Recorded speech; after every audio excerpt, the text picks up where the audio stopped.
The next Supreme Court justice could have a major impact on the future of affirmative action. The Trump administration yesterday rolled back Obama-era guidelines that encourage schools to consider race as a factor in admissions. The Justice Department will now promote what is called a race-neutral approach. Paula Reid is here with a look at the implications. Paula, good morning. Good morning. The new guidance focuses on merit in admissions decisions. Now, critics fear without considering race, school diversity will suffer. The Supreme Court narrowly ruled in 2016 that schools can use race as a factor in admissions. It's a policy the Obama administration encouraged. But the Trump administration believes those Obama guidelines were unnecessary and overstepped the Constitution.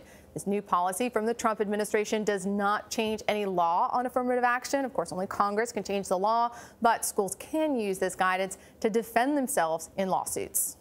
Paula, what do we know of the timing on this announcement? Well, this came out yesterday, the day before a holiday, buried in a press release around 4 p.m. So clearly they didn't want to make too big a splash, but this is very much expected. They signaled that they would likely go after this particular issue when the Attorney General announced that he was investigating Harvard University for possible admissions bias against Asian American and white students.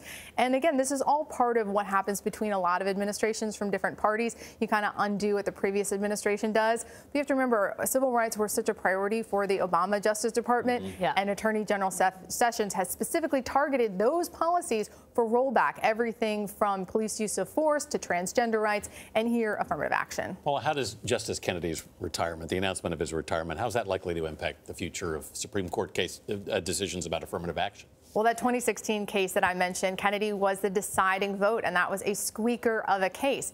It's only a matter of time before this issue gets to the Supreme Court again. In fact, this announcement may spark the lawsuit that brings it up there again. And if the president nominates, as he is expected to do, someone who is a reliable conservative who is skeptical of affirmative action, it is very likely that this will cut the other way next time the issue goes to the high court. So I think you're going to see affirmative action right up there with abortion and immigration during these confirmation hearings. Huge hearings up at the Supreme Court. All right, Paula Reid. Thanks, Paula.